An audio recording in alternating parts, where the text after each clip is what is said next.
An 11-year-old girl hides behind her mom's cleaning cart as a billionaire CEO slams a German document on the table. Translate this, and you'll earn my salary for a day, $32,500, he sneered. The room erupts in laughter. To these men, it's a joke. Amelia Vance, the maid, stood silent, gripping the cart handle until her knuckles whitened. Alara's pulse thundered in her ears. That money was more than a year of her mother's wages, more than enough to erase the eviction notice screaming from their fridge. No one knows she can read every word. No one sees the genius carrying her grandfather's fountain pen in her backpack. But this little girl is about to outsmart an empire, expose a fraud, and change her family's future forever. Just before we dive in, let us know in the comments where you're watching from. We love seeing how far these stories reach. And make sure you're subscribed so you don't miss tomorrow's special video. Now let's jump back in. Enjoy the story. A promise of a fortune hung in a room where she was meant to be invisible. An 11-year-old girl saw a path to save her mother. But to walk it, she would have to reveal a secret legacy no one would ever believe she carried. The silence in the boardroom was heavy. It felt like the thick, polished air before a thunderstorm. 11-year-old Alara Vance huddled behind her mother's cleaning cart. The cart was her metal island in a vast ocean of mahogany and glass. The men in the room were like sharks, circling the massive table in their dark, expensive suits. They smelled of leather and a sharp, bitter coffee Alara knew cost more than her mother's breakfast. Her mother, Amelia, moved with a quiet grace that made her almost invisible. That was her job. She wiped away smudges and fingerprints. She emptied wastebaskets filled with crumpled papers that held million-dollar ideas. She was a ghost in the machine of corporate power. Alara, today, was her little shadow. There was no school and no money for a sitter, so Alara had come along, with a promise to be as silent as a mouse. The man at the head of the table was Caspian Thorne. He wasn't the biggest man in the room, but his presence filled every corner. His voice was like stones grinding together, low and powerful. He held up a thick document, its pages filled with dense, blocky text. "This is from Richter Precision," Thorne announced. His eyes swept over his team of executives. "The deal of a lifetime. They want to partner with us on the new hydrocell engine." A nervous energy filled the room. The executives leaned forward. "The problem," Thorne continued, tossing the document onto the table with a loud thud, "is that it's in German. Old German. Technical German. And they want a response by Friday." He paused, letting the weight of the deadline settle. "Our translation department is stumped. The software is useless. It reads like nonsense." He scanned the faces of his top men, each one a portrait of high-priced education and ambition. Then, a cruel smile played on Caspian Thorne's lips. "So, let's make this interesting." He looked around the room, his gaze a physical weight. "Anyone in this company who can translate this proposal accurately gets my salary for a day." He let the offer hang in the air. Alara peeked around the cart. The men looked at each other, confused. Fletcher Vance, the vice president of operations, laughed nervously. "And what is your daily salary, Caspian?" Thorne's smile widened. $32,500. The number echoed in the vast room. A collective gasp was followed by a wave of laughter. It was a joke, a rich man's game. The amount was absurd, a fantasy figure. To these men, it was a day's pay. To Amelia and Alara, it was a lifeline they couldn't even imagine. It was more than Amelia made in an entire year of backbreaking work. "Perhaps we should call a university," someone suggested. "No time," Thorne snapped. "And this is confidential. It doesn't leave this room." His sharp eyes scanned the space and landed, for a brief, dismissive moment, on the cleaning cart. He nudged it with the toe of his gleaming Italian shoe. "Maybe the maid can give it a try?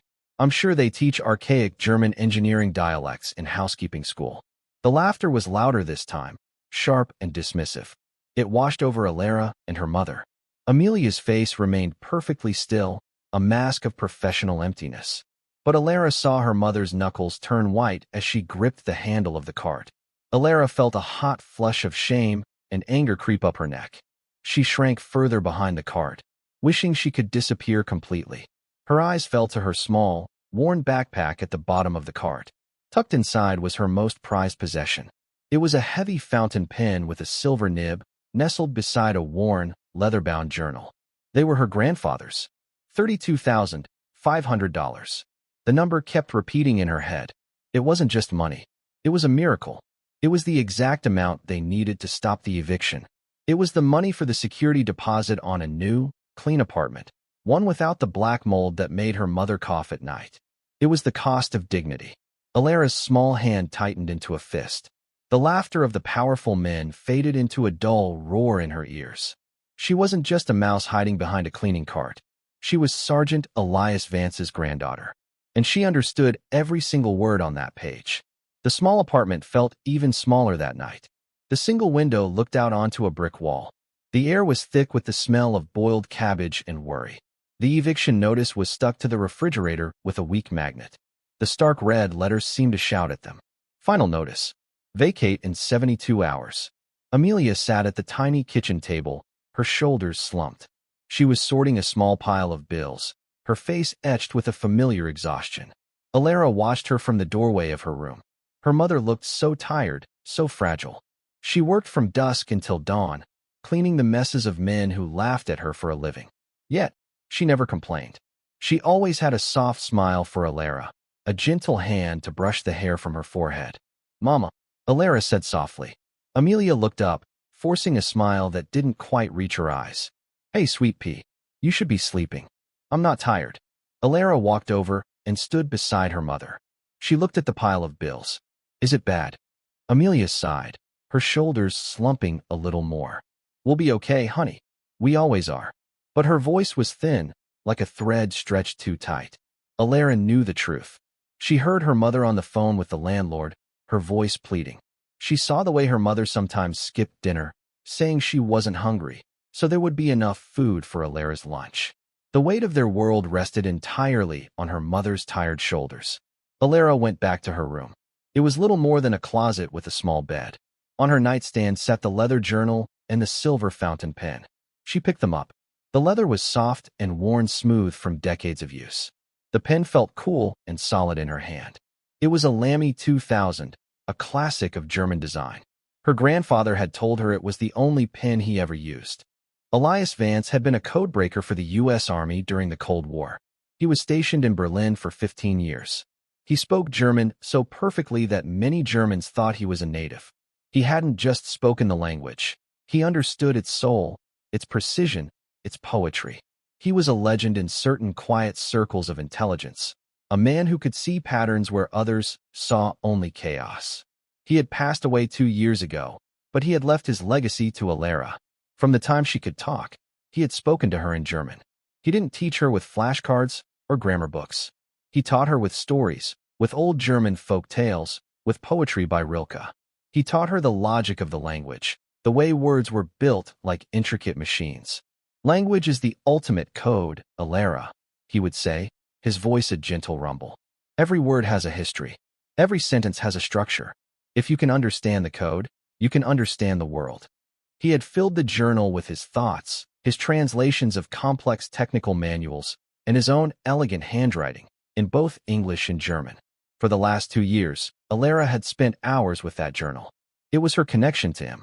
It was her secret world. She could read his complex notes on radio engineering and cryptography.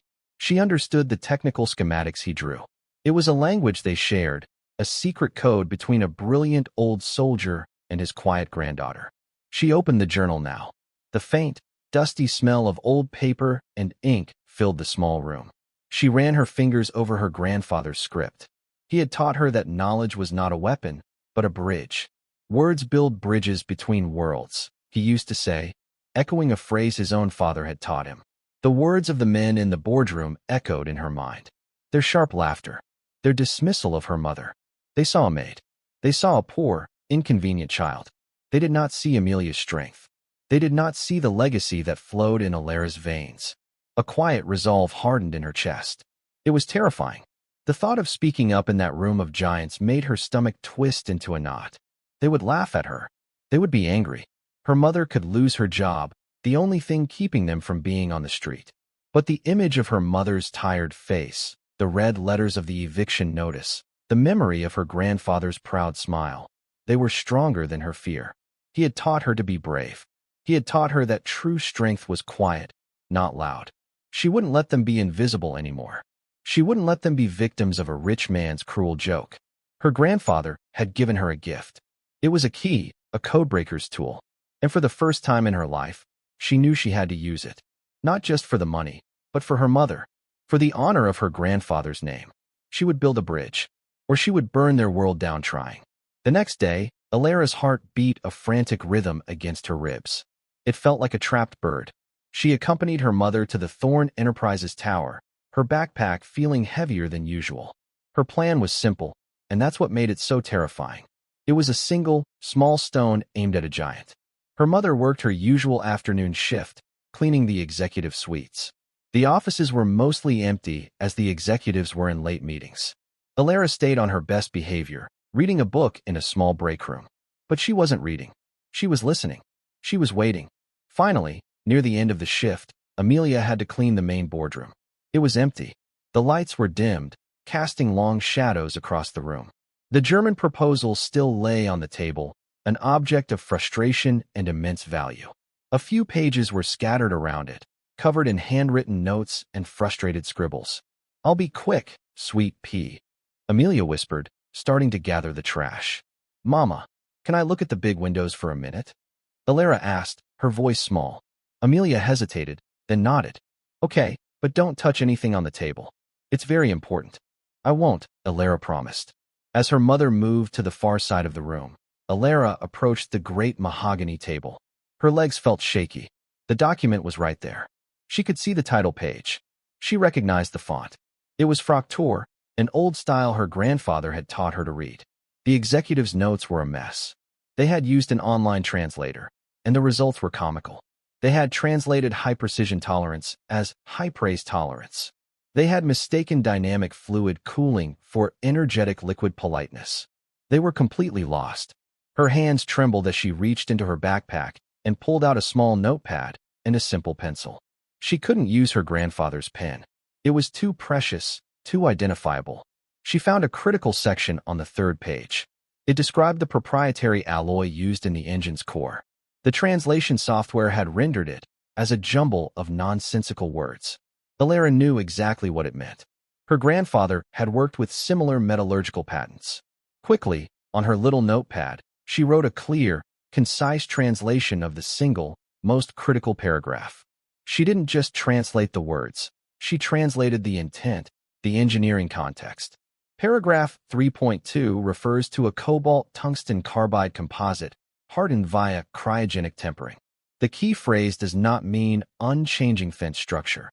It refers to a stable molecular lattice that prevents microfractures under high thermal stress. She tore the small sheet from the pad. Her heart was pounding. She looked over at her mother, whose back was still turned. With a shaking hand, Alara slipped the piece of paper under the cover of the main document. It was a message in a bottle, cast into an ocean of ignorance. She didn't sign it. She left no trace. It was an anonymous whisper of truth in a room full of loud, confident error. She scurried back to the window just as her mother finished. "Ready to go?" Amelia asked, her voice soft. Alara nodded, unable to speak. She felt a strange mix of terror and exhilaration. The stone had been thrown. Now, all she could do was wait and see if the giant would even notice. The next morning, Alara felt a knot of anxiety so tight she could barely eat her toast. She imagined a dozen terrible scenarios. A security guard finding her note and throwing it away. An angry Caspian Thorn realizing someone had touched his precious document and firing her mother on the spot. But what actually happened was something she hadn't anticipated. From her listening post in the break room, she heard raised voices from down the hall. It was Caspian Thorn's unmistakable baritone, but it wasn't angry. It was intrigued. "Who wrote this?" she heard him demand. Alara's blood ran cold. She crept to the door and peeked through the small window. The executive team was gathered in the hallway outside the boardroom. Thorn was holding her small piece of notepaper. Fletcher Vance, the VP, looked pale. "I have no idea. It was just there. This morning." "Stable molecular lattice," Thorn read from the note, a look of dawning understanding on his face. "That makes sense. That's why the performance specs are so high." He looked at his team, his eyes blazing with a new fire. "This isn't just a translation. This is someone who understands the engineering." "Who is it?" Who on our team has this kind of technical German? The executives looked at each other, bewildered. No one spoke. Then, Fletcher Vance did something that made Alara's breath catch in her throat. He cleared his throat and stepped forward, a strange, calculating look in his eyes. Actually, Caspian, he said, his voice smooth as oil. I'd forgotten to mention. I did a semester abroad in Munich during college. Focused on technical sciences. Thorne stared at him. You did? Yes, Fletcher lied, his confidence growing with every word. I saw the mess the team was making of the translation last night and stayed late. I worked on that section myself. I must have left my notes there by mistake. Alara's jaw dropped. He was taking credit. He was stealing her words. Thorne clapped Fletcher on the shoulder, a rare smile appearing on his face. Vance, I had no idea. You've been hiding your light under a bushel. He waved Alara's note in the air. This is the breakthrough we needed. Take point on this. I want you to lead the translation effort. Forget the committee. This is your project now. Of course, Caspian, Fletcher said, puffing out his chest. I won't let you down. As the group dispersed, their moods lifted, Alara slipped back from the door. A cold, bitter anger replaced her fear. It wasn't fair. That man, with his expensive suit and smug smile, had just stolen from her. He had taken her grandfather's knowledge and passed it off as his own. The small victory she had felt was gone, replaced by the stinging injustice. But beneath the anger, a new feeling began to bubble up. Determination. Fletcher Vance thought he had won. He thought he could coast on her one small paragraph. But the document was over 50 pages long. He had no idea what was in the rest of it. He had stolen a single key, but she held the entire ring. That night, she laid the plan out for her second move. This time, it wouldn't be a whisper. It would be a roar. For 2 days, a strange calm settled over Thorne Enterprises. A false calm. From her quiet vantage points, Alara watched Fletcher Vance. He had locked himself in a small, glass-walled office. The German document spread out before him like a map to a land he had never visited. He looked important. He exuded an air of stressed authority, taking calls, pointing at charts, and scribbling notes with a frantic energy. But Alara saw the truth. He was a man drowning in silence. She saw him typing phrases into online translators, his brow furrowed in confusion at the garbled results. She saw him flipping through a German-English dictionary so new its spine cracked when he opened it. He was a fraud, playing a part, and the curtain was set to rise at any moment. Caspian Thorne was not a patient man. The deadline from Richter Precision was Friday. It was now Wednesday. The pressure was mounting. Alara could feel it in the hurried footsteps of the executives, in the tense, hushed conversations she overheard while emptying wastebaskets. The $32,500 felt further away than ever. The eviction notice on their fridge felt closer. They had less than 24 hours now. Her mother had started packing a few boxes, a quiet, heartbreaking admission of defeat. She packed photos, a chipped teacup that had belonged to her grandmother, and Alara's favorite books. Each item placed in the box felt like a shovelful of dirt on a grave. Alara knew she couldn't just leave another anonymous note. Fletcher Vance would simply steal it again. She needed a way to expose him, to show Thorne who the real translator was, without ever saying a word herself. The plan that formed in her mind was more daring than the first. It was a trap, baited with the one thing Fletcher Vance couldn't resist, the appearance of an easy solution. Her grandfather had taught her about more than just language. He had taught her about systems. Every machine, every code, every corporation, he'd said, has a weakness. A single point of failure. You just have to find the right lever. Fletcher Vance's weakness was his arrogance. Alara's lever would be her knowledge. Late Wednesday afternoon, her mother was assigned to clean the executive washrooms, a task that took her away from the office floor for a precious 15 minutes. It was all the time Alara needed. She approached the glass-walled office where Fletcher was working. He wasn't there. He had been called into a meeting with Thorne, a fact Alara had confirmed by listening to his secretary's phone call. His desk was a mess of papers. The German proposal was open to a section detailing the engine's cooling system, a complex network of microchannels and thermal regulators. Alara took a deep breath. She pulled a pen from her pocket, not her grandfather's, but a cheap ballpoint. On a company memo pad, she began to write. This time, she didn't provide a perfect translation. She provided a flawed one. A dangerously, seductively flawed one. She translated a key technical specification, which meant coolant flow rate, as coolant dry run protection. They were related concepts, close enough to seem plausible to a layman, but fundamentally different in engineering terms. One was about volume, the other was a safety feature. To make it even more convincing, she included a complex but incorrect mathematical formula to calculate the supposed dry run threshold, a formula that looked impressive but would produce a disastrously wrong number. She also added a second, more subtle error. The proposal mentioned a specific German industrial standard, DIN 8580. It was a classification for manufacturing processes. Alera's note helpfully identified it as DIN 8850, a standard for office furniture ergonomics. It was a tiny, almost unnoticeable mistake, but one that any German engineer would spot in a heartbeat. It was a fingerprint, a sign of amateurism disguised as expertise. She folded the note and wrote, "Mr. Vance, found this in the translation department's files. Thought it might help. A friend on the outside." She slipped it onto his chair, where he couldn't miss it. Then she vanished, back to the safety of her mother's cleaning cart, her heart hammering against her ribs. She had set the trap. Now she had to wait for the mouse to take the cheese. The rest of the day was agony. Every time she heard footsteps, she flinched. Every time a phone rang, she expected it to be security. Her mother noticed her pallor. "Are you feeling okay, sweet pea?" Amelia asked, placing a cool hand on Alera's forehead. "You're not getting sick, are you?" "I'm fine, Mama," Alera mumbled, trying to smile. But the lie felt heavy in her mouth. She was risking everything, her mother's job, their home, their future, all on a gamble that a proud, foolish man would act exactly as she predicted. The next morning, Thursday, was D-Day. The eviction was scheduled for 5 p.m. The Richter proposal was due to be sent back by the end of the day. The air in the tower crackled with tension. Alera saw Fletcher Vance strutting down the hallway. He was holding her booby-trapped note.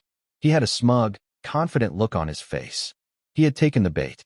He had spent the previous evening incorporating her flawed translations into his official response. At 10 a.m., Caspian Thorne called an emergency meeting in the boardroom. Alera and her mother were cleaning the adjacent office, the door conveniently propped open. They were meant to be invisible, and today, Alera used that invisibility as a shield. "All right, Fletcher," Thorne's voice boomed from the boardroom. "Walk us through it. What have you got?" Alera held her breath. "It was a tough nut to crack, Caspian, but I think I've got it," Fletcher began, his voice oozing false confidence. "The real genius of this engine isn't the fuel cell itself. It's the cooling system. They're using a revolutionary dry run protection protocol." Alera could hear the rustle of papers as the other executives followed along. Instead of focusing on the rate of coolant flow, Fletcher continued, quoting her fake note almost verbatim.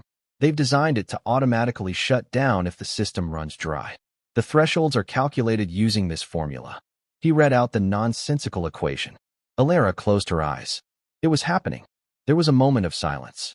It was broken by a man Alera hadn't noticed before. He was an older gentleman, with kind eyes and a quiet demeanor, who had been sitting at the far end of the table. He was Klaus Richter, the head engineer from the German company, who had flown in that morning to oversee the final stages of the deal. He had been silent until now. He cleared his throat softly. When he spoke, it was in perfect, unaccented English, but with a slight German cadence.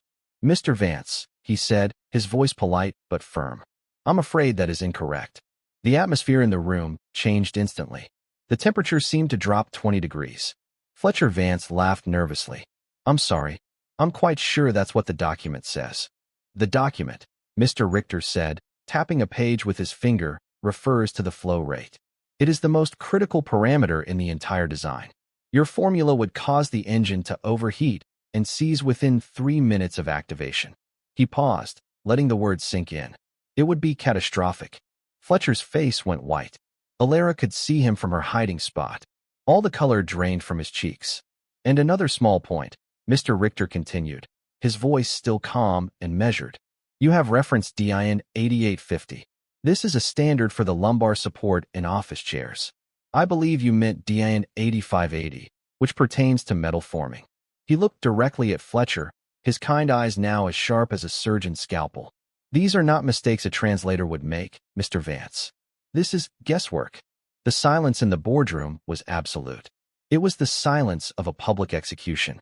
Caspian Thorne's face was a thundercloud. He stared at Fletcher, his eyes like chips of ice. The smug confidence had melted off Fletcher's face, replaced by a raw, naked panic.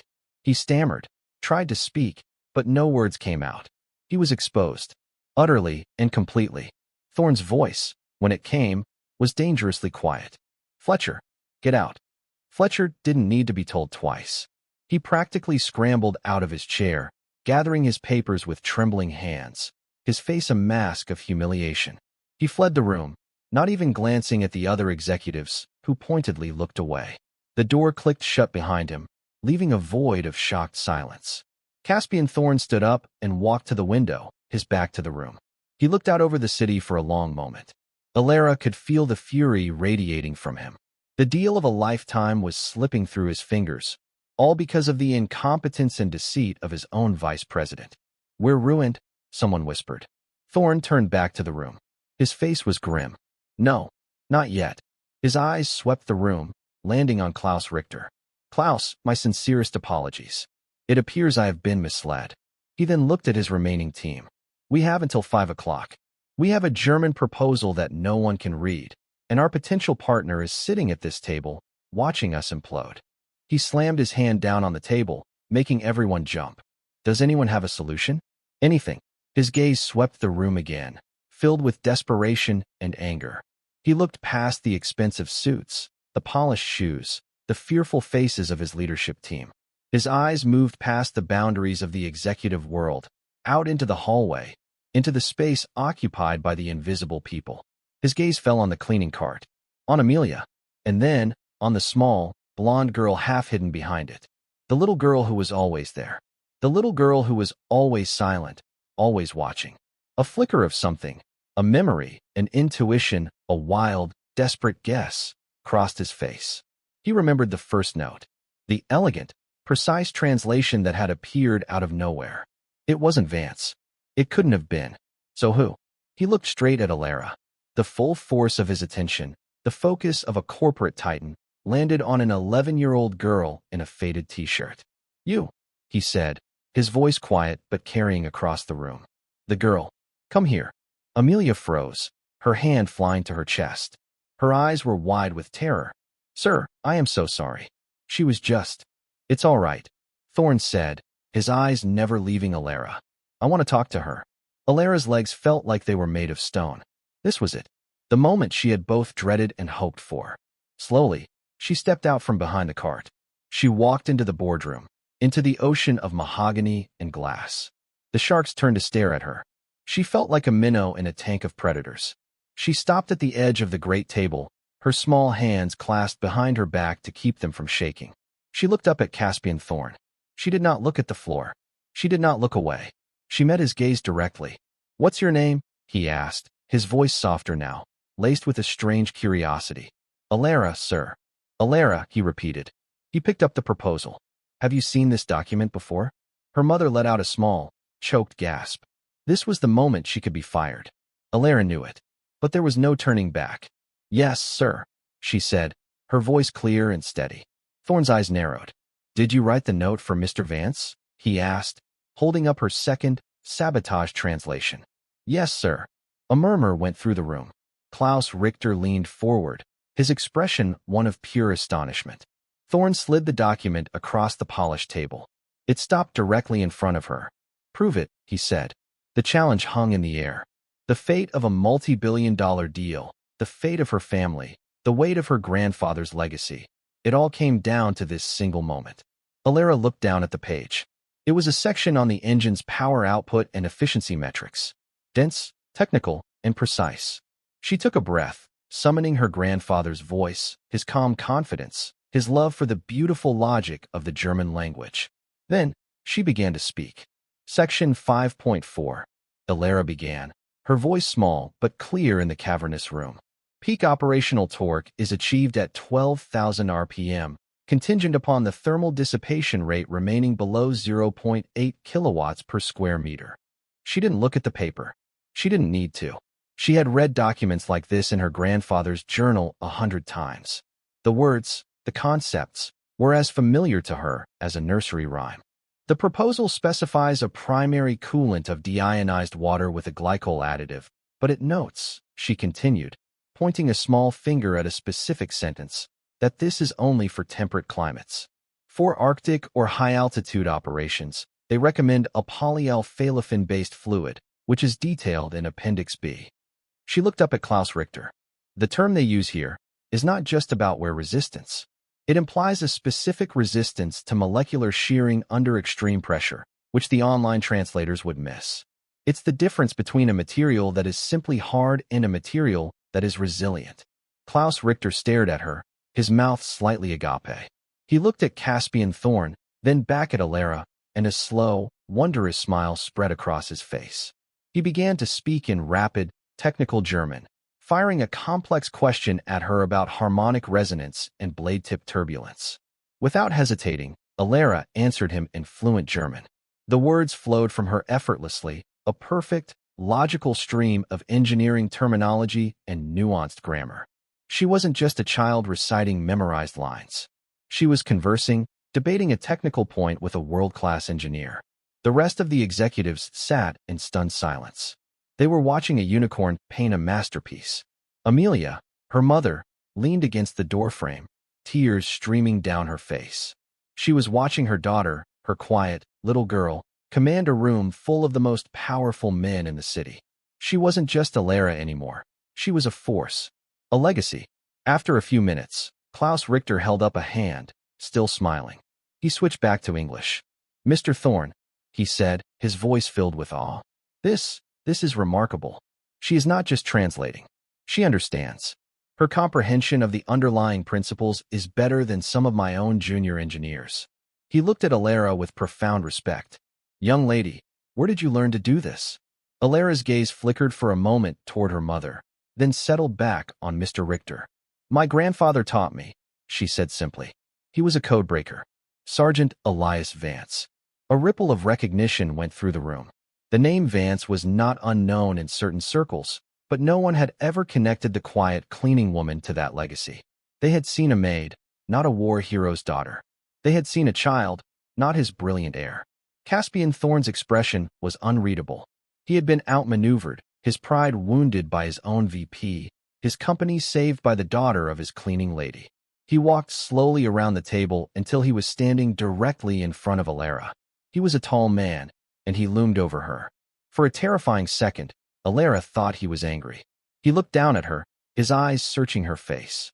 Then, he did something no one expected. He smiled. It wasn't his cruel, mocking smile from before. It was a genuine, tired, and deeply impressed smile. "Sergeant Elias Vance," he said softly, more to himself than to anyone else. "Of course." He turned to his CFO. "Mr. Peterson, arrange a wire transfer." The CFO blinked. "Sir, my salary for a day," Thorne said, his voice ringing with authority. $32,500. Transfer it to? He looked at Amelia. "Amelia Vance, sir," she whispered, her voice trembling. "Transfer it to Amelia Vance," Thorne commanded. Immediately, he then looked back at Alara. "And add a signing bonus. Let's say double that amount." The CFO's jaw dropped. $97,500. A life-changing sum of money, decided in an instant. "Alara," Thorne said, his voice now gentle, "I would like to hire you. As a consultant, your mother will be your legal guardian on the contract. We need this entire document translated and a full technical brief prepared by tomorrow morning." He paused. "Is that something you can do?" Alara looked at her mother. Amelia nodded slowly, her eyes shining with tears of pride and relief. The eviction notice, the late bills, the constant worry, it was all dissolving like a bad dream. Alara stood up a little straighter. "Yes, sir," she said, her voice filled with a newfound confidence. "I can do that." The rest of the day was a blur. A proper office was set up for Alara and her mother, complete with computers, food, and anything else they needed. The executives who had laughed at them now went out of their way to be helpful, their faces a mixture of embarrassment and awe. Amelia sat in a comfortable chair, watching her daughter work, the reality of what was happening slowly sinking in.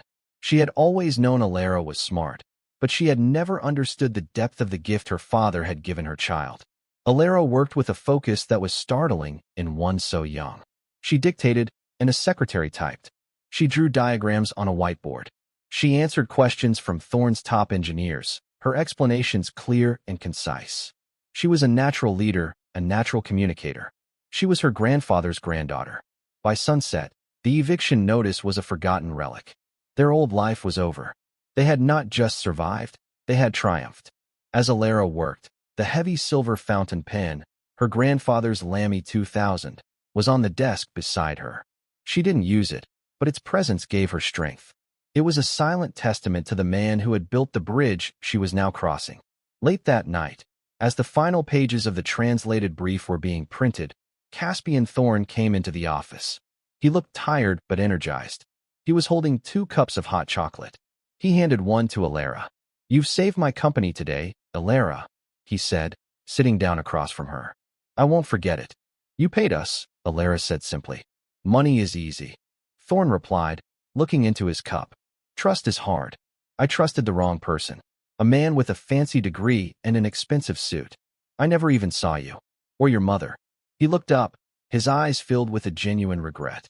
"That was my mistake. A mistake that almost cost me everything." He leaned forward. "This is about more than just this one deal.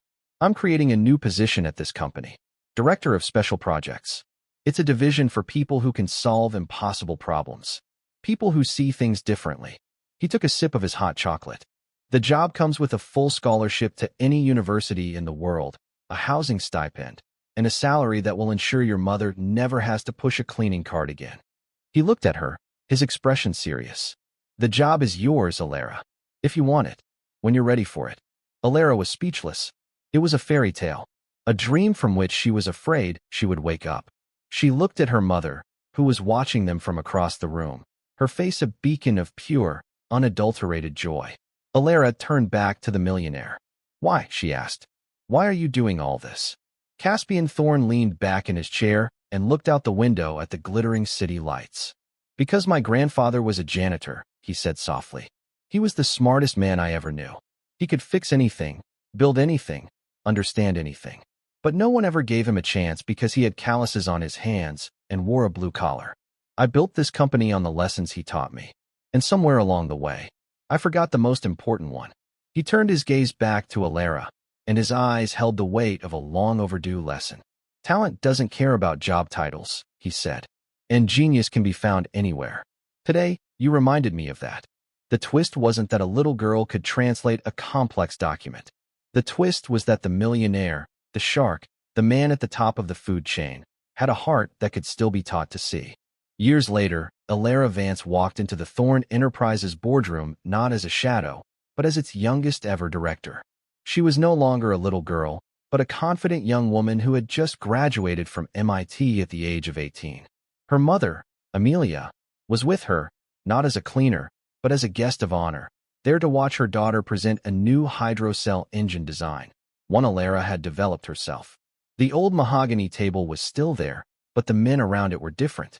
Caspian Thorne, now grayer and kinder, sat at the head, smiling proudly. The culture of the company had changed. They now had scholarship programs for the children of their service staff.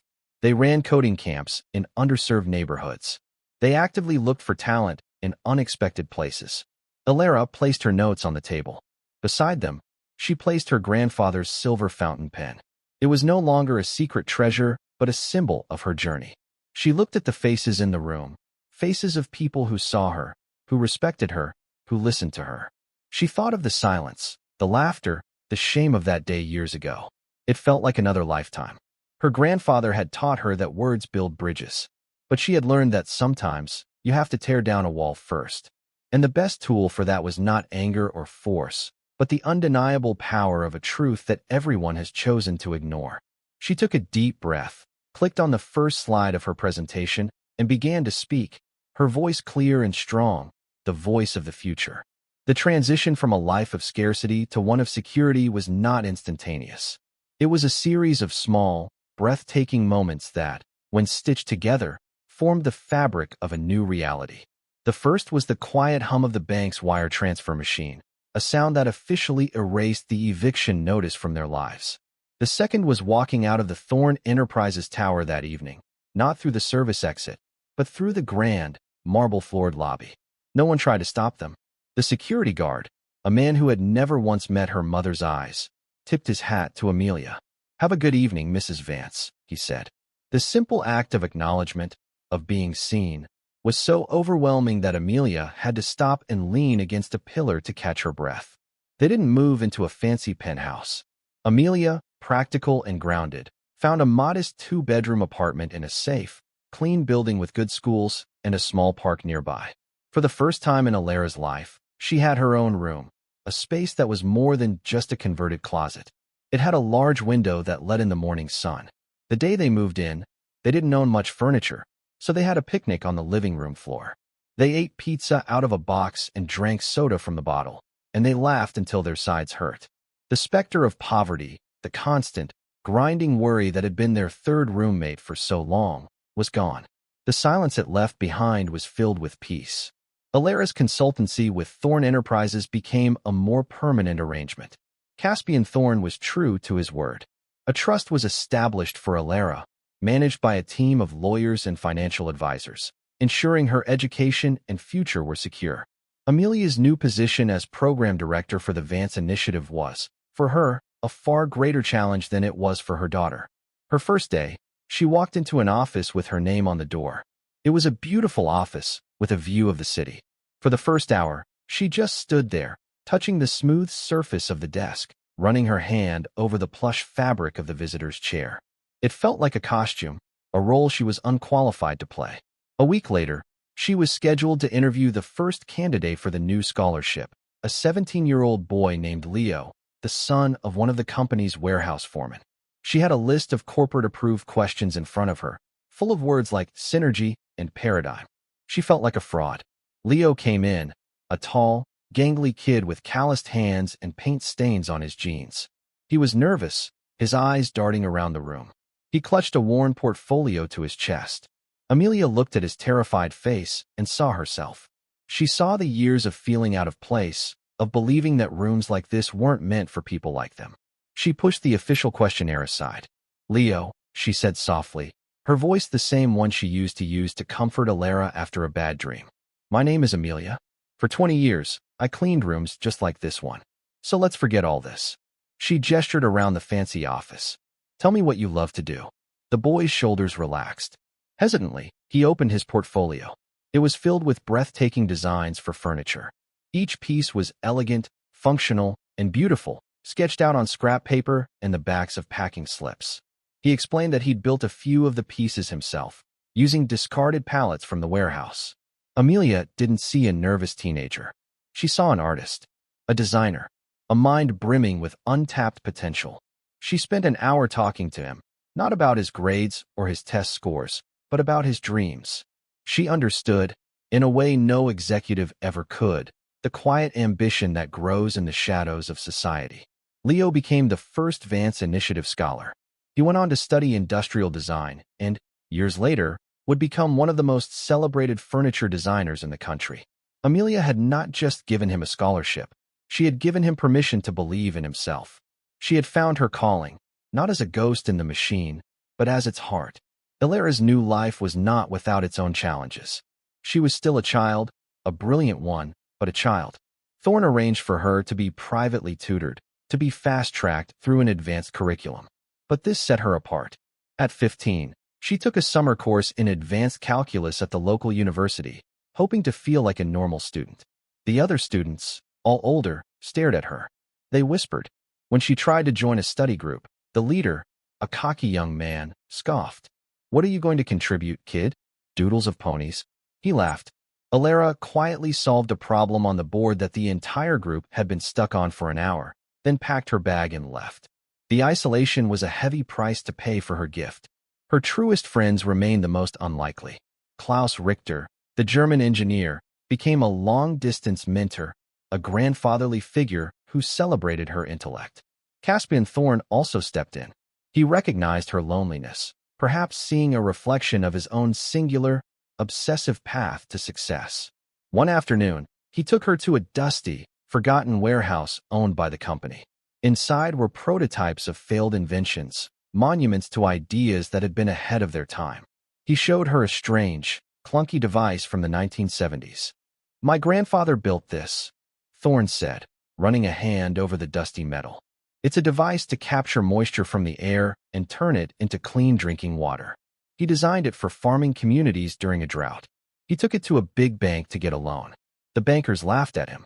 A janitor wanting to solve the world's water crisis? They told him to stick to his mops." Thorne's voice was quiet. 20 years later, a Silicon Valley company made billions off the same idea. My grandfather was never bitter. He just said, "Some people can only see what's right in front of them. It's not their fault. I built my empire to prove those bankers wrong. But I became just like them. I only saw the suit, the title, the resume. I forgot to look for the person with grease under their fingernails and a world-changing idea in their head." It was during this time that Alara made a discovery that would define her purpose. She was studying her grandfather's journal and noticed a strange pattern in his entries from 1968. They looked like notes on radio frequencies, but the numbers didn't align with any known broadcasting standards. She realized it wasn't a frequency. It was a cipher. Using the code-breaking skills he had taught her, she spent a week unraveling it. The translated text was a revelation.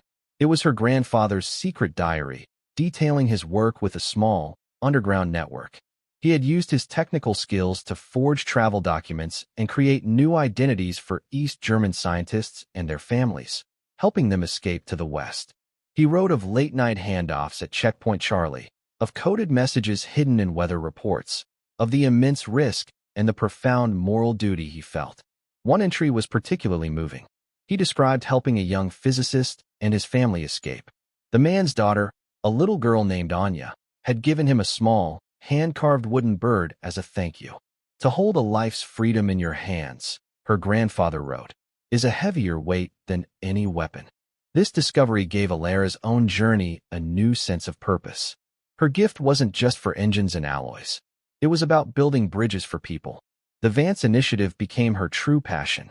She was fighting for the other Alaras, and the Leos, and the Anyas of the world. The day she turned 18, she formally accepted the position of Director of Special Projects. Her first official act was to fly to Germany to finalize a new joint venture, a project based on a concept she had developed from one of her grandfather's old schematics, a highly efficient, low-cost water purification system. As she stood in the Thorne Enterprises boardroom, ready to present her vision, the room felt different. The mahogany table was the same, but the atmosphere had been transformed. The fear and arrogance had been replaced by a spirit of collaboration. Her mother sat in the front row, not as a silent observer, but as a proud and essential member of the team. Caspian Thorne sat at the head of the table, not as an intimidating monarch, but as a proud mentor. Alara opened her briefcase and took out her notes. Beside them, she placed the worn leather journal and the silver fountain pen. They were her inheritance. She looked at the faces around the table, a diverse group that included Leo, the warehouse foreman's son, now a rising star in the company's design department. She thought about that day, 7 years ago, the laughter that had felt like stones. She had walked into that room as a ghost. Today, she stood before them as their leader. The moral of the story was not simply that a little girl had been underestimated. It was that an entire system had been built on that foundation of underestimation. A system that had been blind to the genius polishing its tables and deaf to the wisdom emptying its trash. Her grandfather had broken enemy codes, but Alara had broken a more important one, the code of social prejudice. "Good morning," she began, her voice steady and confident. "My grandfather, Sergeant Elias Vance, believed that the most complex problems have the most elegant solutions. He also believed that the best ideas often come from the people we forget to ask." She clicked to her first slide, revealing not a complex diagram, but a simple photograph of her mother's old cleaning cart.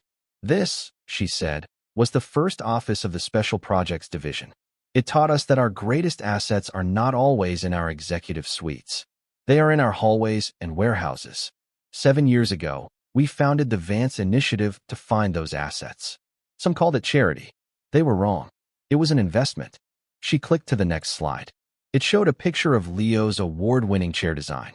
Leo's designs have generated $17 million in revenue in 2 years. Our initial investment in him was a $50,000 scholarship. That is a return of 34,000%. I challenge any of you to find a better ROI.